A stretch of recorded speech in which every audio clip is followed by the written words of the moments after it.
Ramna park ঢাকার মধ্যে সুন্দর সময় কাটানোর জন্য পারফেক্ট একটা জায়গা। আপনি যদি প্রকৃতিপ্রেমী হয়ে থাকেন তাহলে এক ব্যাচে ঘুরে আসতে পারেন এই রমনা পার্ক থেকে।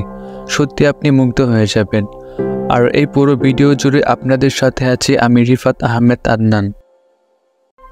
প্রথমে আমাদের গ্রাম নয়া মোহাম্মদপুর থেকে মেঘনাগামী রূপান্তর বাসে উঠে পড়লাম। জেনে রাখা ভালো, আমাদের প্রথমে যেতে হবে গুলিস্তান। তো মেঘনা থেকে গুলিস্তানের দূরত্ব 46 কিলোমিটার, আর যেতে সময় লাগবে প্রায় 1.5 ঘন্টার মতো। পরে গুলিস্তান থেকে 20 টাকা ভাড়া দিয়ে চলে যাব রমনাতে। তো চলে আসলাম রমনার গেটের সামনে, কোনো টিকিট নেই, এখন প্রবেশ করব ভিতরে। আসসালামু আলাইকুম। আজকে আমরা চলে এসেছি রমনা পার্কে। তো একমাত্র ঢুকলাম, আপনাদের পুরো ভিডিওটা দেখাবো, তো আমাদের সাথে থাকতে হবে। যে রমনা পার্কটা আসলে কত সুন্দর। প্রথমে পার্কের ভিতর ঢুকে দেখি সারি সারি গাছ, যা আমার চোখে পড়ে, আর খুব পরিষ্কার গোছালো। এটা আমার ভালো লেগেছে।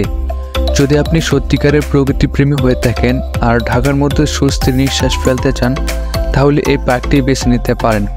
আর এখানে সবাই ছেলে মেয়ে শিশু কিশোর সবাই আনন্দ করতেছে, ঘুরতেছে। আর পুরো পার্কটি সিসি ক্যামেরা দ্বারা আবদ্ধ রয়েছে, যাতে কোনো ধরনের অকার্যকলাপ না হয়।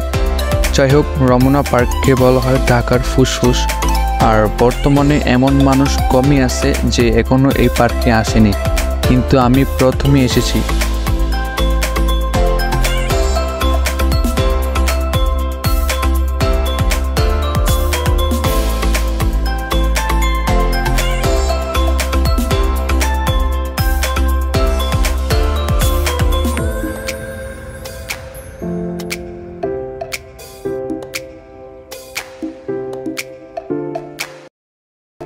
পার্কের ভিতর রয়েছে লেক, আর লেকের দুই ধারে রয়েছে ডগ, যা একসাথে 5 জন মানুষ চলাচল করতে পারে।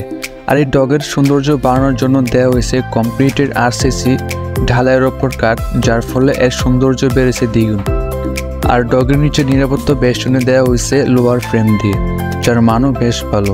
যাই হোক, লেকের পাড়টা স্টিল ভালোই সুন্দর। অনেক সময় কাটালাম, আর এখানে আসলে অনেক কাপল দেখতে পাবেন, আর ছোট ছোট শিশুরাও ঘুরে মজা পায়। তো অনেক কথা বললাম, চলুন একসাথে কিছুক্ষণ ভিডিও উপভোগ করা যাক।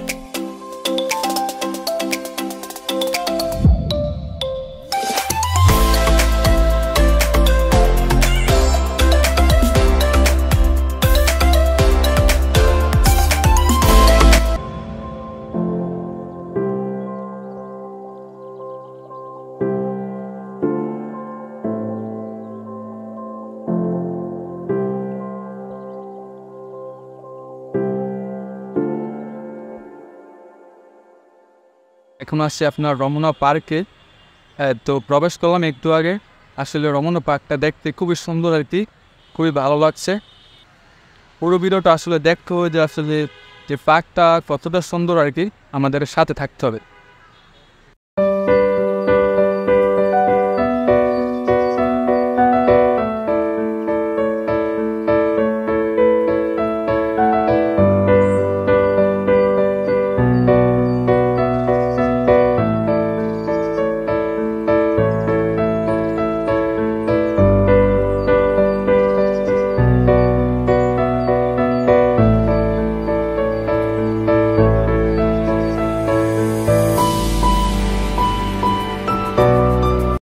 রমনা পার্কে দেখার মতো আসলে অনেক কিছু আছে আর কি। আমারও ভালো লেগেছে আর কি অনেক। প্রথম আসলাম রমনা পার্কে, তো এতটাই ভালো লাগছে বলার বাইরে আর কি। তো রমনা পার্কটা আছে বিশাল বড় আর কি। ফার্স্ট টাইম আসছে, যে এখানে আপনার বড় বড় অনেক রকম গাছ আছে। এই যে পিছনে আপনি দেখতে পারতেছেন বিশাল বিশাল বড় বড় গাছ আর কি। হ্যাঁ, অনেক বড় বড় গাছ।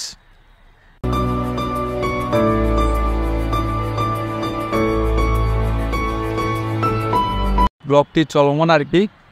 হ্যাঁ, তো আপনার যে কোনো একটি জায়গাটা আসলে অনেক সুন্দর আর কি, রমনা পার্ক। এই রমনা পার্কটি আসলে আপনার তৈরি হয়েছে 1610 সালে আর কি।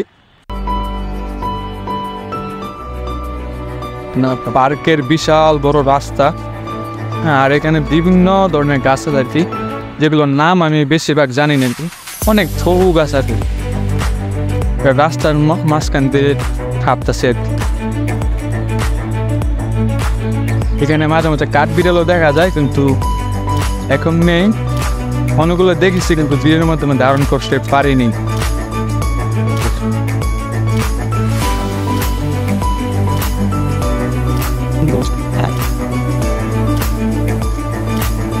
এখানে আপনার রমনা পার্কের সব চিত্র দেওয়া আছে, কোথায় কীভাবে বৃক্ষ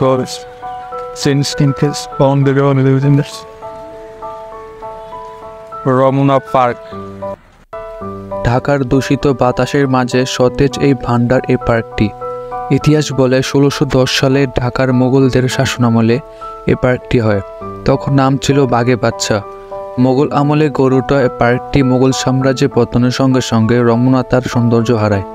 এরপর 1825 সালের দিকে ঢাকার ইংরেজ কালেক্টর মিস্টার ডস তখন ঢাকার নগরের উন্নয়নের পদক্ষেপ নেন।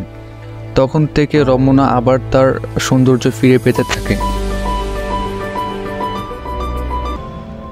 যাই হোক, যেতে মন চায় না এই রমনা থেকে, কিন্তু যেতে তো হবেই। ভালোবাসার এক অন্যতম স্থান এই রমনা পার্ক।